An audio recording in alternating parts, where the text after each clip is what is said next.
J'ai tué mon frère aîné d'un coup de poignard dans l'ombre du port de Brest, et personne n'a rien vu. Le sang coulait comme l'encre des marées, effaçant les mensonges qu'il m'avait murmurés à l'oreille pendant des années. Ce n'était pas de la haine impulsive, non. C'était la conclusion d'un serment gravé dans ma chair. Un serment que j'avais prêté sous les étoiles froides de l'Atlantique, quand j'avais compris que la famille n'était qu'un piège doré pour les âmes faibles. Ma main tremblait encore quand j'ai essuyé la lame sur sa chemise blanche, celle qu'il portait pour les apparences, toujours impeccable comme son sourire faux. Il s'appelait Étienne, l'héritier prodigue, le golden boy de notre lignée bretonne, celle qui remontait au corsaire de François Ier. Il gisait là, sur les pavés humides, les yeux grands ouverts sur un ciel sans lune, et pour la première fois, je me suis senti libre. Libre de la dette qui m'avait enchaîné depuis l'enfance, libre de la trahison qui avait fait de moi un bouc émissaire pour leurs ambitions sordides. Mais commençons par le début, car la vengeance n'est pas un éclair, c'est un orage qui gronde des années. J'ai grandi à Quimper, dans une maison de pierre grise qui sentait le sel et les regrets.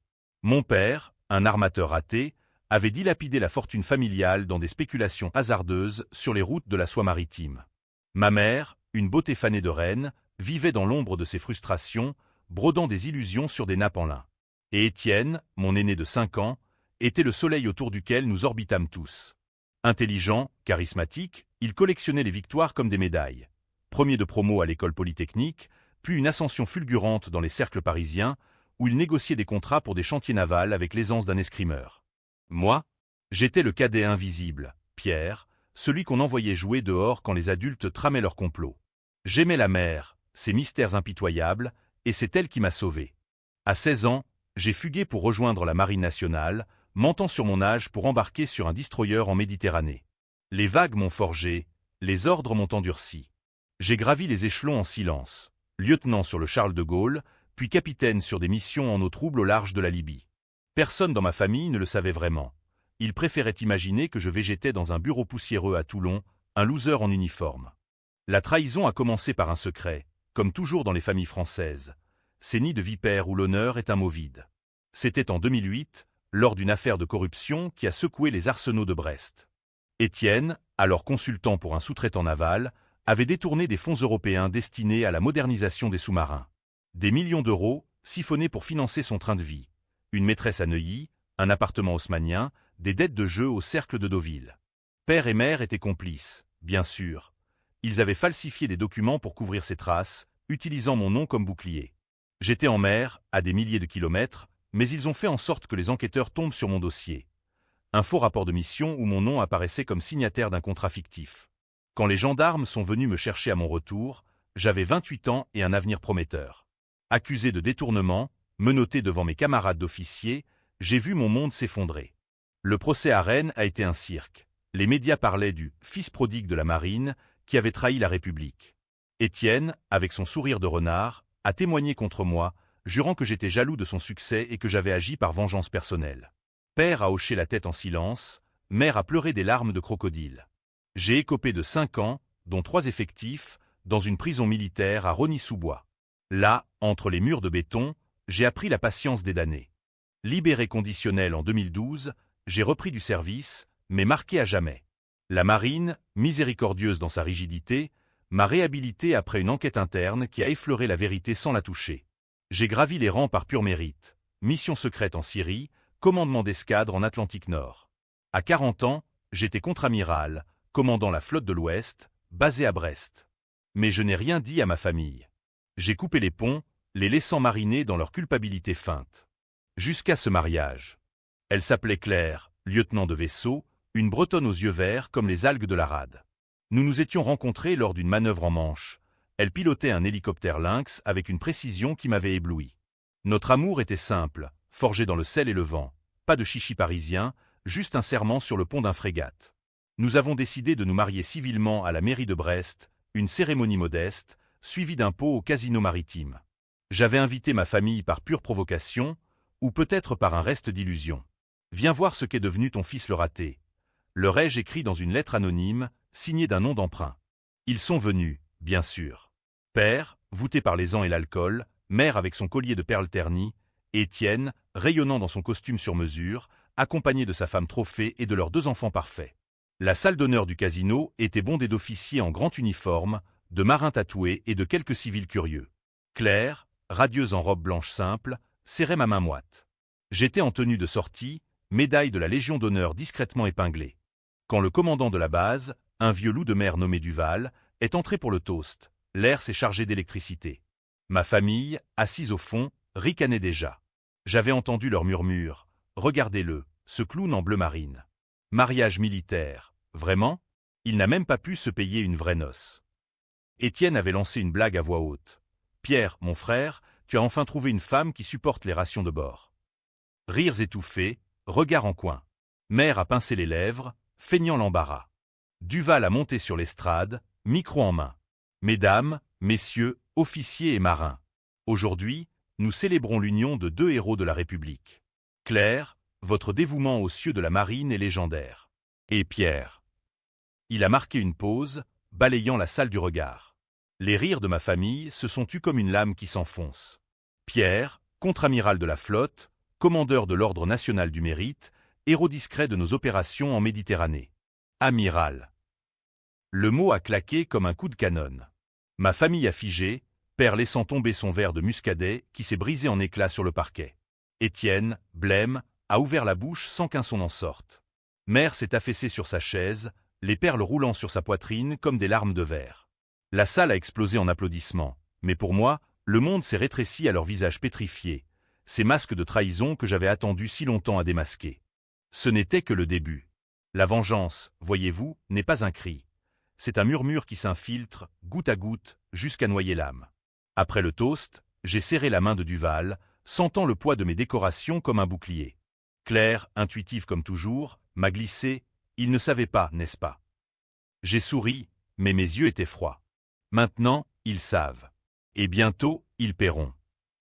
La soirée s'est étirée en danse et en toast, mais ma famille est restée figée dans leur coin, comme des statues de celles de la Bible.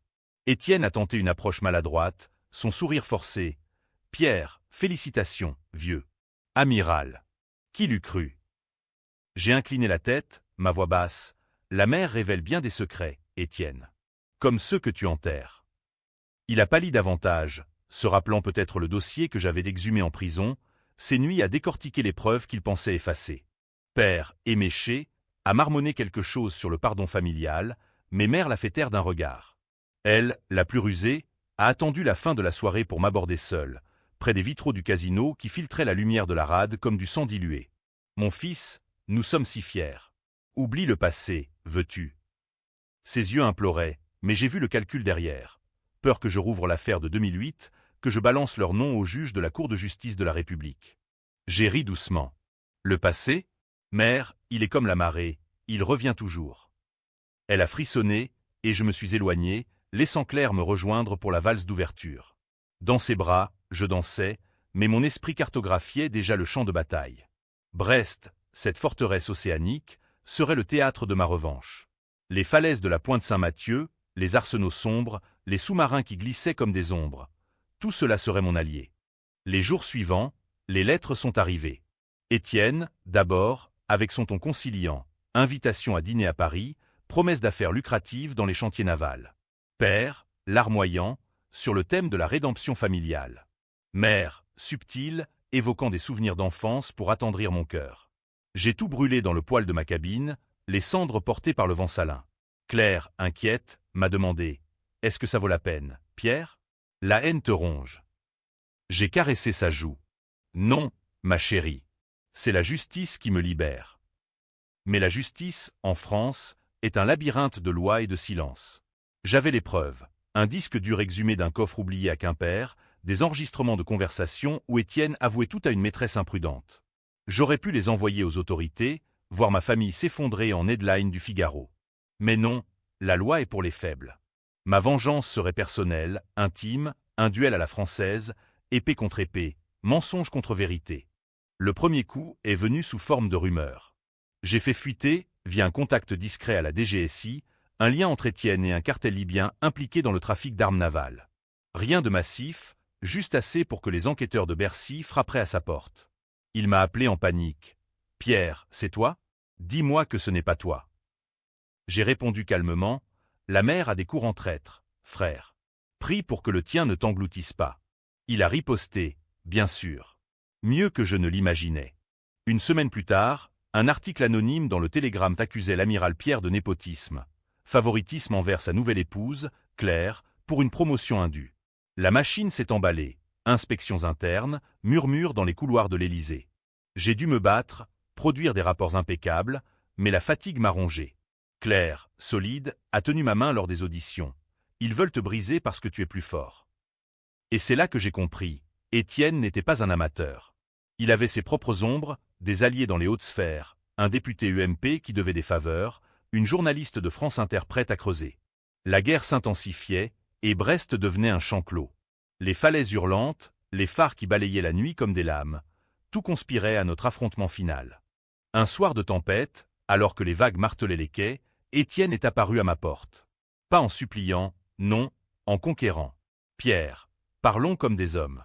Oublie 2008. J'ai besoin de ton aide pour un contrat avec l'OTAN. En échange, je fais enterrer les rumeurs. Ses yeux brillaient d'ambition, mais j'y voyais la peur. J'ai versé 2 verres de lambigue, l'eau de vie bretonne qui brûle comme le remords. À la famille, ai-je toasté. Nous avons parlé des heures, les masques tombant peu à peu. Il a admis le détournement, minimisant, c'était pour nous sauver tous. Père allait faire faillite. J'ai ri. Et moi, j'étais le sacrifice. Il a haussé les épaules. Tu étais remplaçable. Regarde-toi maintenant, amiral, marié, invincible. Mais ces mots sonnaient faux, et quand il a tendu la main pour sceller notre pacte, j'ai vu l'anneau qu'il portait, celui de père, hérité, symbole de notre lignée maudite. La nuit a avancé, la tempête hurlant dehors. J'ai sorti le poignard, un souvenir de ma formation commando, lame forgée à Solingen. Étienne, il y a un secret que tu ignores. Il a froncé les sourcils. Quoi? J'ai murmuré. En prison, j'ai juré sur la Bible de famille, œil pour œil. Le coup a été vif, précis, entre les côtes. Il a gargouillé, surpris, ses yeux s'écarquillant sur le mien. Pas de haine, juste une tristesse infinie. Quand son corps a glissé sur le sol, j'ai senti le poids du monde. Pas de regret, mais une paix UAM. J'ai traîné le cadavre jusqu'au port, le jetant à la mer comme un lest inutile. Les crabes s'occuperaient du reste. Le lendemain, on parlerait d'un accident, marin ivre, chute fatale. Mais la vengeance n'était pas finie. Père et mère apprendraient bientôt, et avec eux, le twist qui les briserait. J'avais un fils, conçu en prison lors d'une visite conjugale illicite avec une infirmière, un secret chonju, mon héritier caché à Toulon, élevé dans l'ombre pour un jour venger les miens. Ou les détruire. La mère déciderait. Les jours après la disparition d'Étienne ont été un balai de mensonges et de veuves éplorées. Sa femme, cette poupée de porcelaine nommée Isabelle, a pleuré à la une de Ouest France, mon mari, victime d'un complot naval.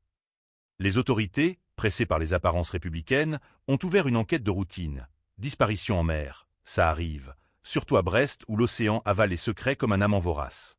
Moi, j'ai maintenu le cap, inspection de flotte le matin, dîner avec Claire le soir, et des nuits hantées par le fantôme de mon frère, dont le regard accusateur flottait dans les vagues.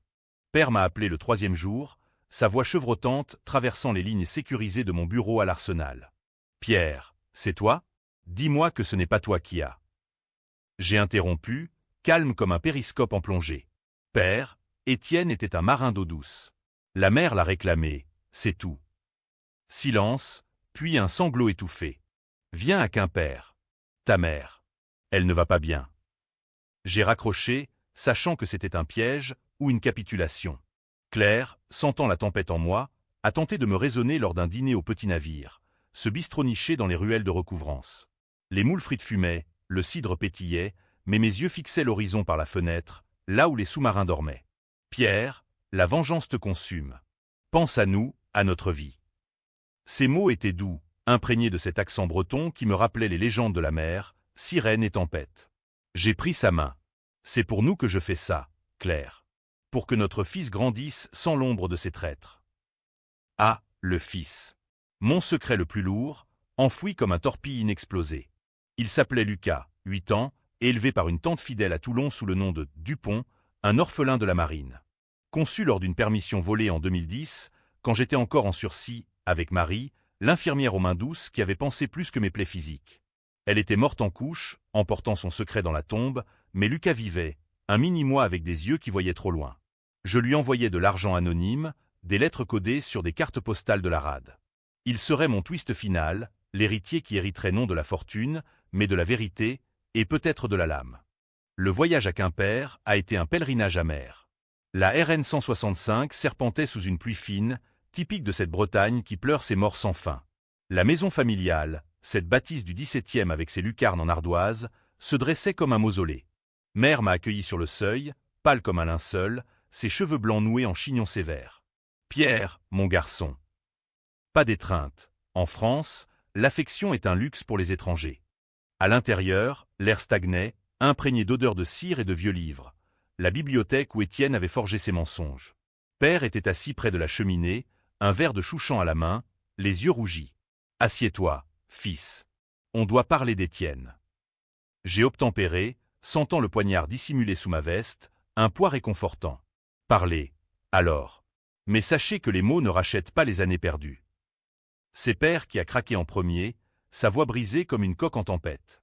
C'était pour le bien de la famille. Les affaires allaient mal, les chantiers navals en crise après la chute du franc. Étienne avait une idée, un petit arrangement avec les fonds européens. On t'a impliqué parce que tu étais loin et que la marine paie bien les pensions. J'ai ri, un son sec qui a fait sursauter les ombres. Un petit arrangement? 5 ans de ma vie, Père. 5 ans à crever dans une cellule pendant que vous sirotiez du champagne à Paris. Mère a intervenu, sa voix un filet de soie empoisonnée. Nous avons payé, Pierre. La culpabilité nous ronge. Et maintenant Étienne. Disparu. Es-tu un monstre? Ses yeux me transperçaient, cherchant la faille. J'ai penché la tête. Un monstre? Non, mère. Juste un homme qui a appris que la famille est le premier ennemi. J'ai sorti le disque dur de ma poche, le posant sur la table comme une grenade dégoupillée. Tout est là. Vos voix, vos signatures. J'ai attendu ce moment 17 ans. Le silence s'est étiré, rompu seulement par le tic-tac de l'horloge comtoise. Père a tendu la main tremblante. Donne-le-moi. On le détruit et on oublie. J'ai reculé. Oublier? Jamais. Mais je vous offre un choix. Confessez tout à la justice ou je le fais pour vous. Et Lucas? Il saura la vérité sur ses grands-parents. Lucas. Mère a pâli davantage, si c'était possible. Qui est-ce? Le twist a claqué comme un phoque qui claque au vent. J'ai souri froidement. Votre petit-fils. Mon fils, caché depuis sa naissance. Il grandit à l'abri de vos poisons. Mais un jour, il reviendra réclamer son dû. Père s'est effondré en larmes, mère s'est raidie, son esprit calculant déjà les ramifications, un héritier inconnu, une menace pour leur legs pourri. Ils ont tenté de marchander, bien sûr. Père a proposé de l'argent, mère des titres de propriété sur les terrains côtiers. Ridicule. J'ai quitté la maison au crépuscule, le disque toujours en poche, laissant derrière moi 2 statues brisées. Sur la route de Brest, j'ai appelé un contact à la brigade financière, anonyme, mais fiable. Dossier sur corruption navale, 2008. Nom, Le Gall, Étienne et parents. La machine s'est mise en branle. De retour à la base, Claire m'attendait, inquiète. Comment ça s'est passé? J'ai embrassé son front. Comme prévu. Bientôt, ce sera fini. Mais ce n'était pas fini. Mère, rusée vipère, a contre-attaqué. 2 jours plus tard, une lettre anonyme est arrivée à l'état-major. Allégation de paternité illégitime, de favoritisme, et pire, un lien fabriqué entre moi et la disparition d'Étienne. Les auditions ont recommencé, Duval me regardant avec suspicion. Pierre, dis-moi la vérité. Ton frère. J'ai nié, bien sûr, mais la pression montait. Les nuits, je marchais sur les remparts de la base, le vent fouettant mon visage, repensant à Lucas. Lui écrire? Lui dire que son père était un vengeur ou un meurtrier. La mère, indifférente, répondait par son rugissement. Le chaos trao est survenu un mois plus tard, lors des commémorations du 14 juillet à la citadelle de Brest. La flotte était alignée, fanfare tonnante, drapeau claquant. Ma famille était là, invitée officielle par ironie du sort, ou par ma main, qui avait glissé leur nom sur la liste. Père, diminué, en fauteuil roulant. Mère, digne dans sa robe noire de deuil. L'enquête sur Étienne piétinait, mais celle de 2008 avançait. Perquisition à Quimper, saisie de compte. Au milieu du discours du préfet, un messager m'a glissé un pli. Urgent. Lucas en danger. Mon cœur s'est arrêté. Mère. Elle avait fouillé, trouvé la piste à Toulon. J'ai quitté la tribune en trombe, Claire couvrant mon absence. Direction l'autoroute, à fond, les sirènes hurlant dans ma tête. À Toulon, la tante était paniquée. 2 hommes, hier soir. Ils ont demandé après l'enfant, disant être de la famille. J'ai serré Lucas dans mes bras pour la première fois depuis des années. Un gamin maigre, aux yeux vifs, qui m'a regardé sans peur. « Papa !» J'ai hoché la tête, la gorge nouée. « Oui, fiston. Et on va les arrêter. » La chasse a commencé. J'ai mobilisé des ressources discrètes.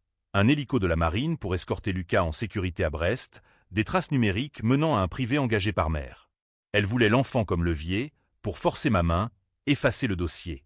La confrontation finale s'annonçait à la pointe du Raz, ce promontoire funeste où les Bretons sacrifiaient jadis aux dieux païens.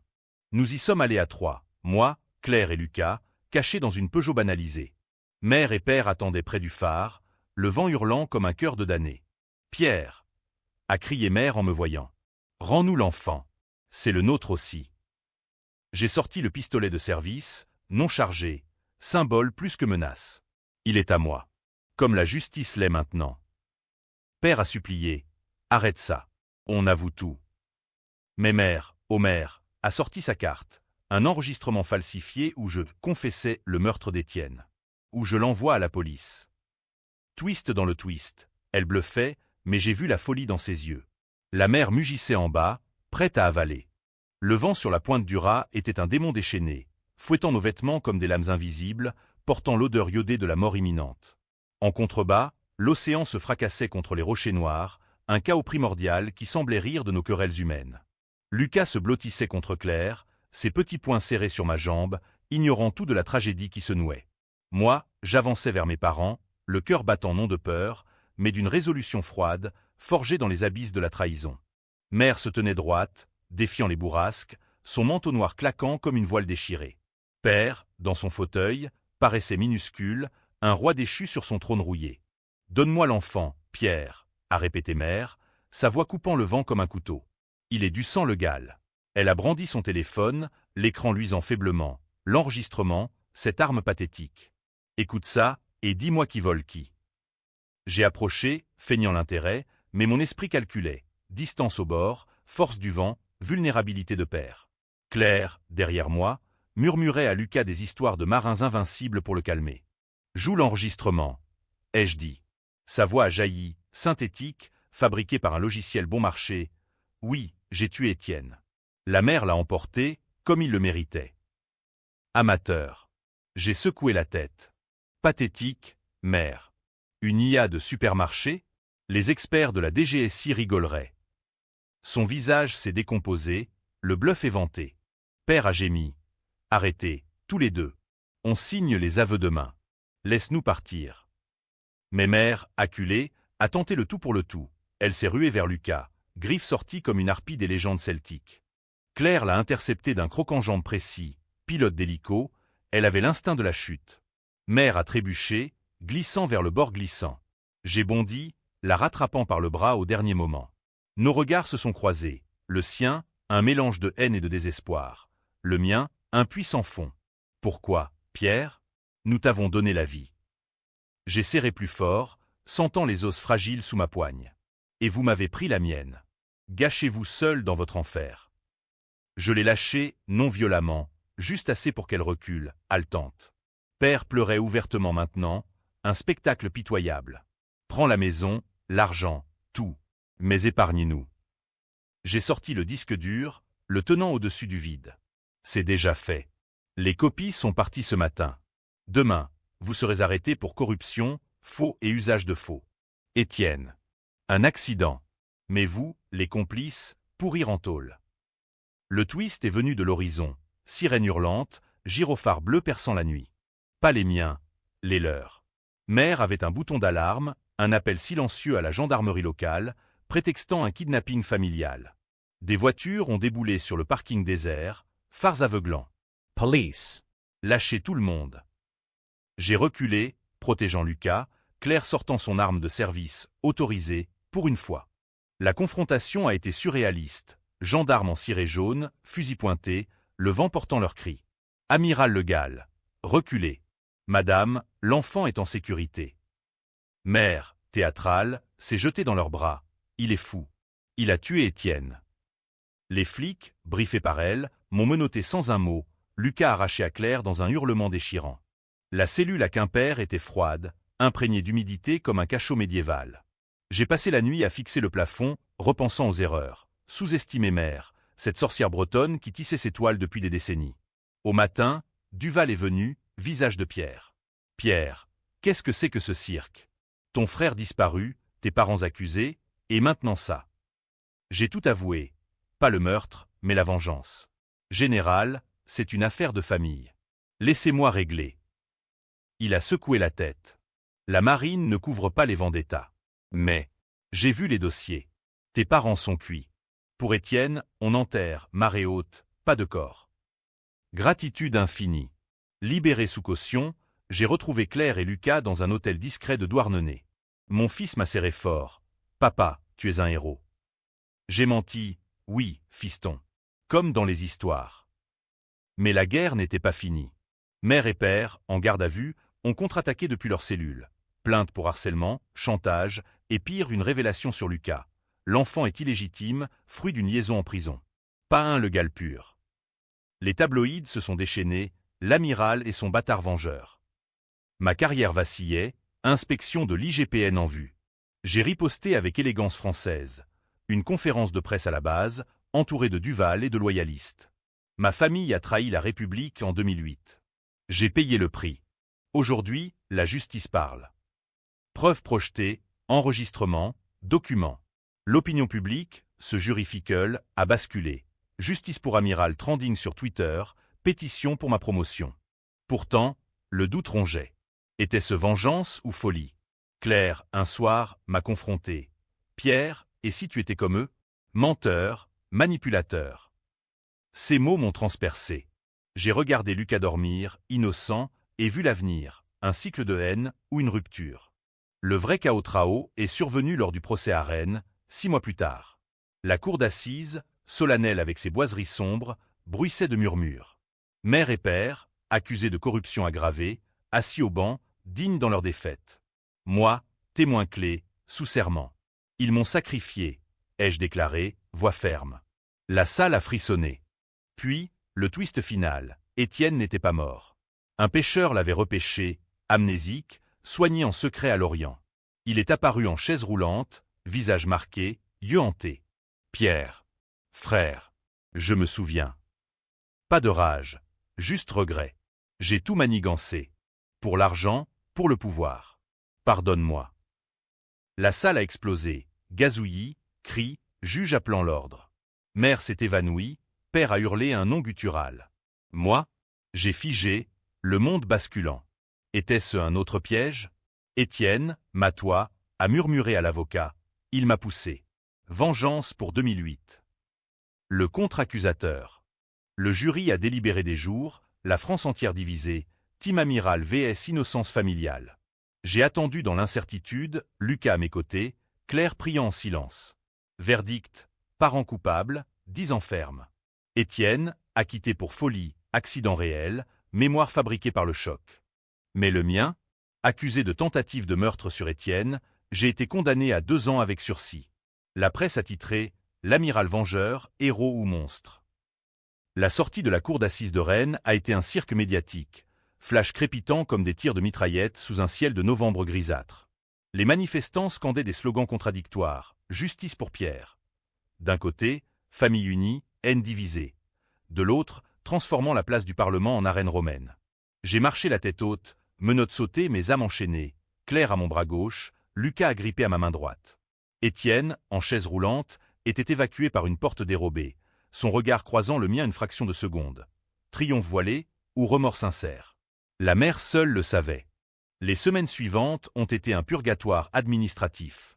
Suspension de mes fonctions à la marine, en attendant clarification, m'a annoncé Duval par téléphone, sa voix lourde de regret.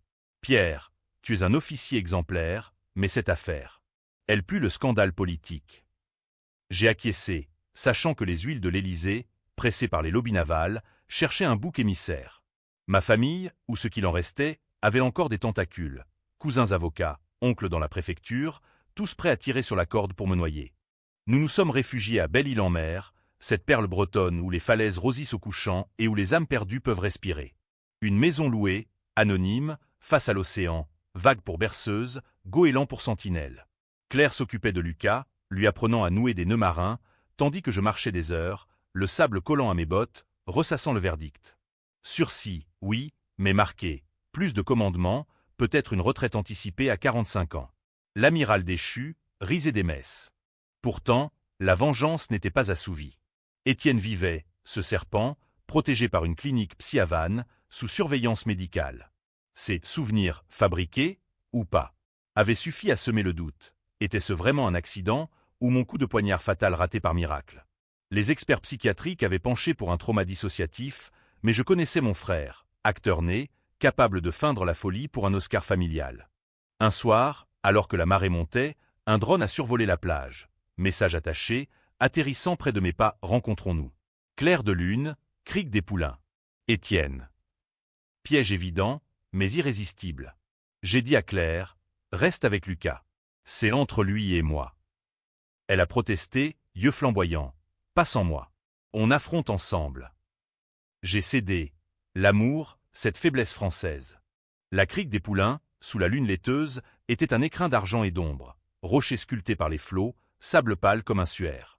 Étienne nous attendait, non en chaise, mais debout, appuyé sur une canne. Guérison miraculeuse? Pierre. Claire. Merci d'être venu.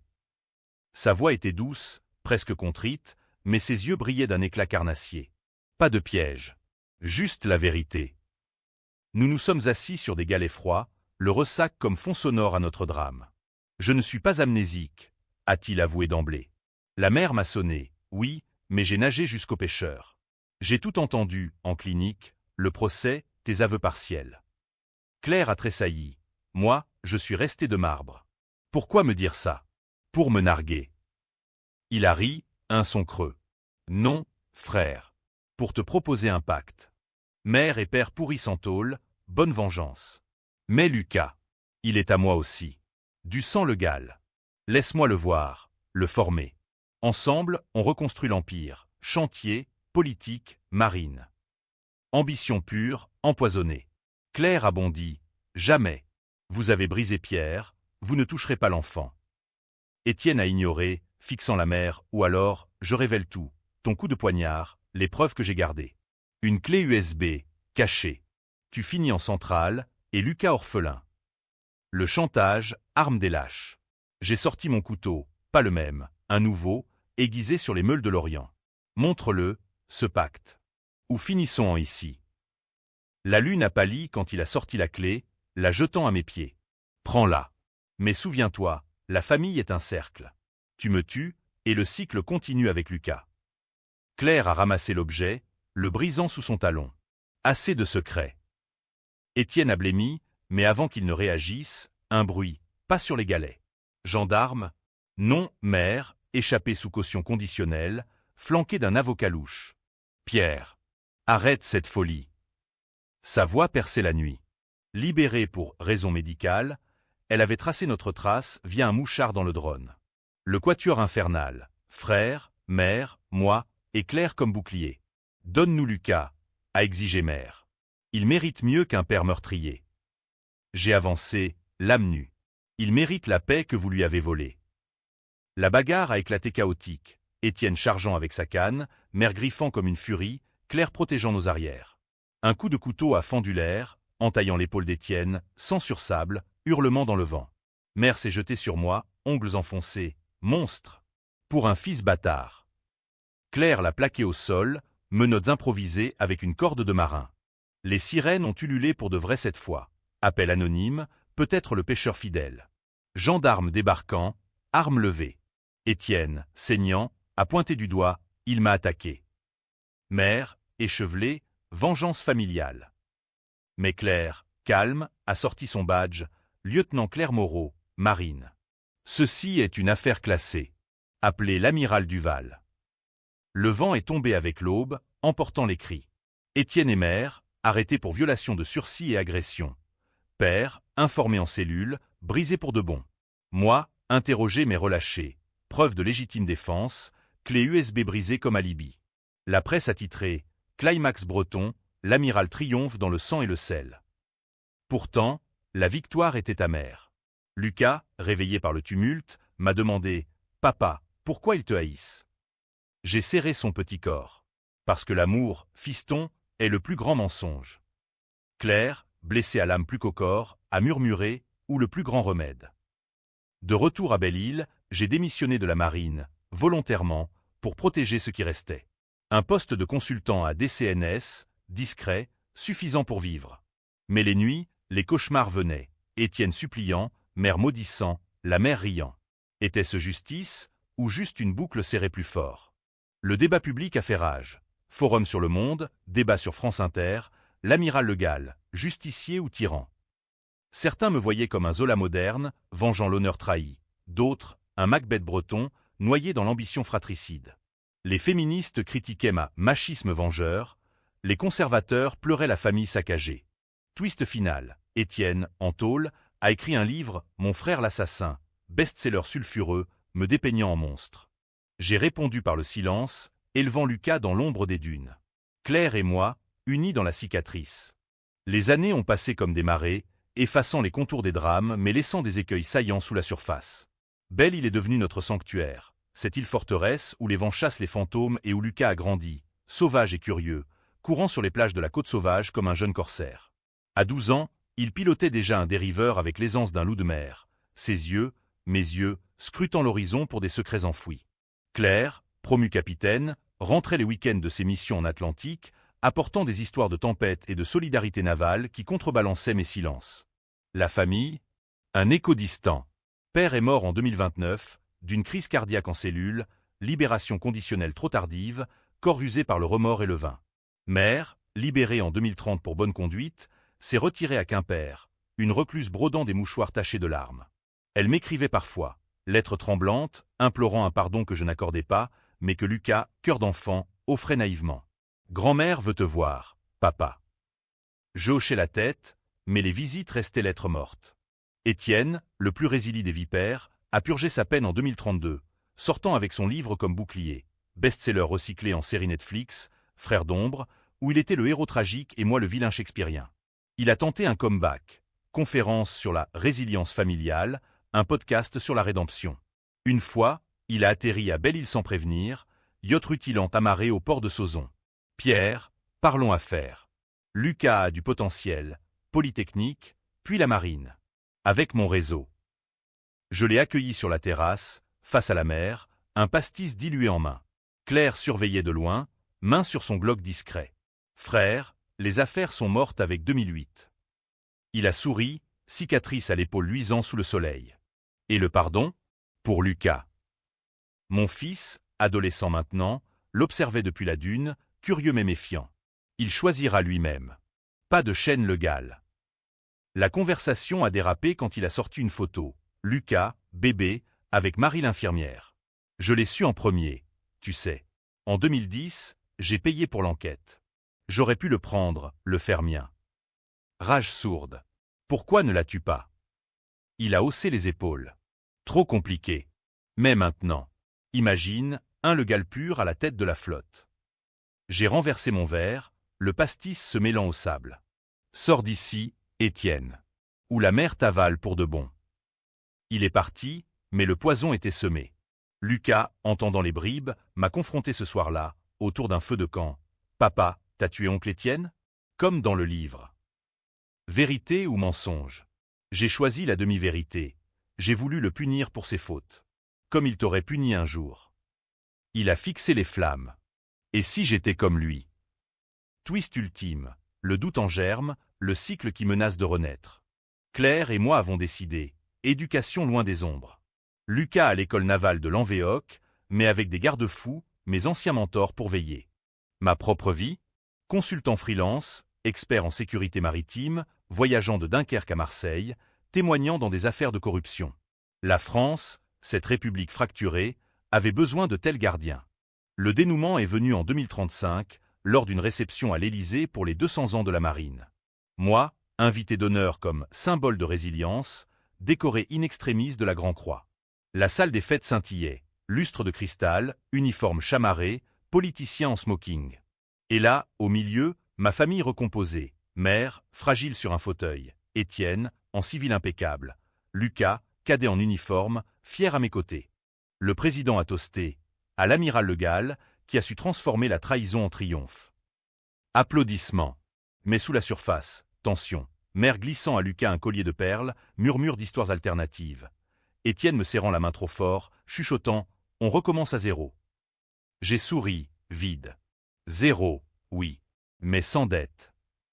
Plus tard, sur la terrasse donnant sur la Seine, Claire m'a rejoint. C'est fini, Pierre. J'ai regardé les lumières de Paris, ce phare urbain au milieu des ténèbres. Presque. Lucas décidera. Mon fils s'approchait, yeux brillants. Papa, je veux être comme toi.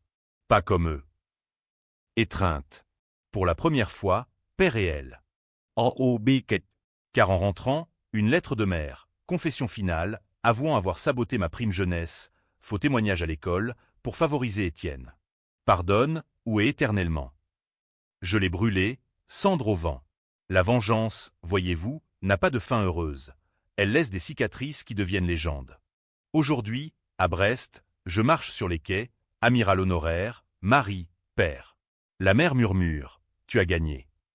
Mais dans ses profondeurs, les ombres dansent encore. Et si Lucas, un jour, brandit la lame, la France, terre de révolution, adore les twists. Le mien, vivre avec le doute, ce sel éternel. Fin.